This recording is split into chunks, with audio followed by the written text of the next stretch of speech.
Europe Midi, votre journal.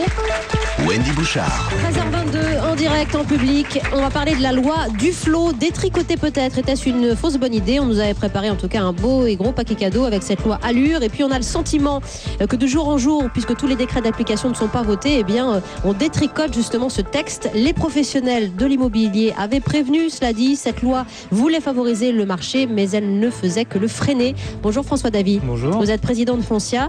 Alors le gouvernement, c'est une info Europe 1 qui doit revenir sur certaines mesures 2 mois après le vote de cette loi, qui pourrait même, nous disait Martial Liu, la vider de son sens. Est-ce que ça vous rassure d'abord?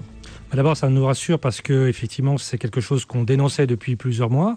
Il y a des aspects de cette loi qui nous vont bien, et en tout cas sur lesquels nous avions été entendus. Un aspect important qui vous va? Notamment le Conseil national, avec des associations de consommateurs qui en font partie et qui peuvent prendre même des sanctions contre les professionnels. D'accord. Ça nous va très bien. Qu'est-ce qui ne vous allait pas du tout? Globalement, on avait dit que l'encadrement des loyers, c'était, avec le bombardement, un moyen très efficace pour détruire une ville, et que ça allait avoir des effets induits contre-productifs, même contre les locataires. On l'avait dit. On a dit également que la GUL nous faisait très peur parce que c'était quand même un machin sur lequel le coût allait pouvoir être très important pour les finances publiques. Et on nous a dit qu'à force de réglementer et de vouloir contrôler la profession, on allait empiler les normes. On a ça sur la construction, on a vu le résultat.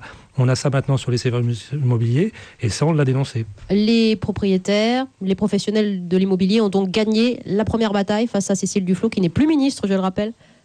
On n'a rien gagné, parce que pour l'instant, on n'a rien vu. Mais il est clair que c'est vrai que nous discutons beaucoup avec les pouvoirs publics. En tout cas, il y a un sentiment d'urgence pour relancer la construction, un sentiment d'urgence pour resimplifier les choses pour les locataires, les copropriétaires et les propriétaires. Et ça, il y en a vraiment besoin. On va donner la parole aux auditeurs pour savoir si le gouvernement a-t-il raison de reculer sur cette loi Duflot. Si vous êtes propriétaire, si vous êtes locataire, que vous connaissez un peu le marché, eh bien appelez-nous. Si vous êtes agent immobilier également. Jean-Michel, vous êtes architecte et vous nous appelez dans l'Aisne. Bonjour Jean-Michel. Oui, bonjour. Bonjour Wendy. Merci de me donner la parole. Merci pour vos émissions qui sont remarquables et que j'aime beaucoup écouter. Merci beaucoup. Merci. C'est à vous Jean-Michel, parce que vous avez forcément une position sur le sujet. Oui, donc d'abord, en premier, c'est l'échec de la promesse du gouvernement de construire 500 000 logements par an. Et puis, donc au départ, la loi Duflot, c'était une bonne intention, avec quand même des côtés positifs. L'idée de construire davantage, de dégager des terrains. Sur le plan d'urbanisme, la loi Duflot voulait produire tout un arsenal de textes qui visait à alléger le droit à construire et la possibilité de construire. Malheureusement, cela ne s'est pas fait. Le point positif aussi, c'était de limiter les recours sur les permis de construire qui bloquent terriblement les projets et tenter d'alléger la réglementation. Alors je vous coupe un instant, Jean-Michel. Je vous coupe juste un instant parce que tout ce que vient d'énumérer l'auditeur, ça c'est bon, c'est pas bon à jeter. On garde tout ça, François Davy, président de Foncia. La lutte contre les recours abusifs, c'est absolument à garder, bien évidemment.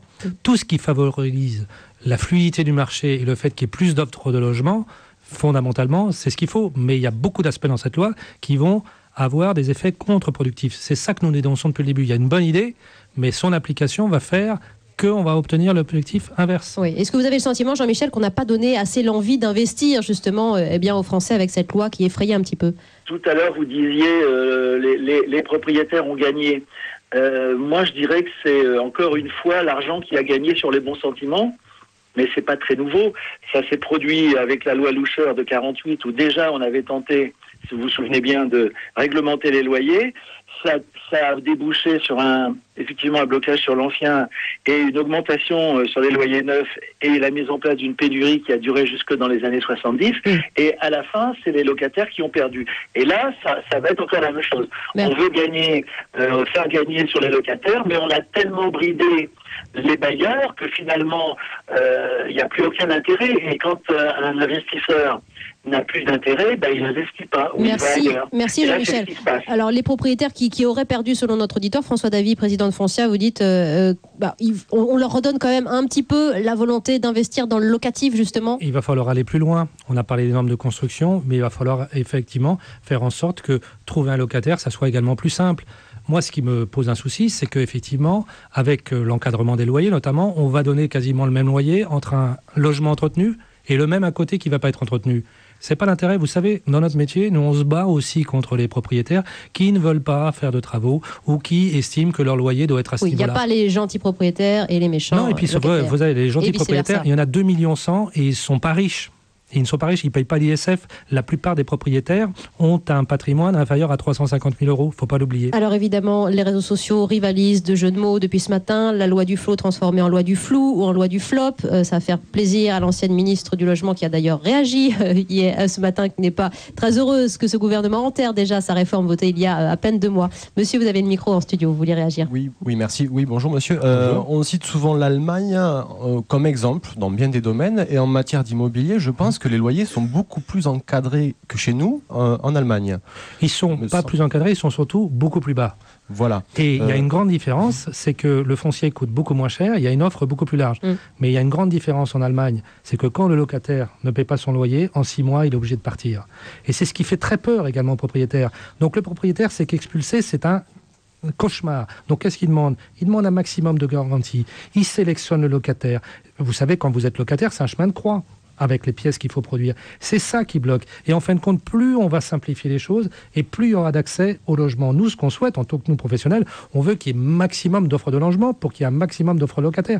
Ça fait vraiment baisser les prix des loyers, pas l'inverse. Et en parlant de baisser les prix, il était juste question de les encadrer dans ce projet de loi. C'était pas non plus une saignée pour les propriétaires, je pense. En quoi ce petit encadrement, cette petite limitation était pire qu'un bombardement Quand on dit que 26% des logements vont baisser à Paris, est-ce que c'est une bonne chose? On va répondre oui, a priori. Sauf que c'est les loyers les plus chers qui vont baisser. À l'inverse, les loyers les plus bas, eux, peuvent augmenter de 10% par an. Vous avez un loyer médian et vous avez 2 seuils. Plus 20%, au-delà de plus 20%, vous êtes obligé de baisser votre loyer, et moins 30%. En dessous de moins 30%, le loyer peut augmenter jusqu'à moins 10%. Nous, ce qu'on a dit, nous professionnels, c'est les loyers les plus chers.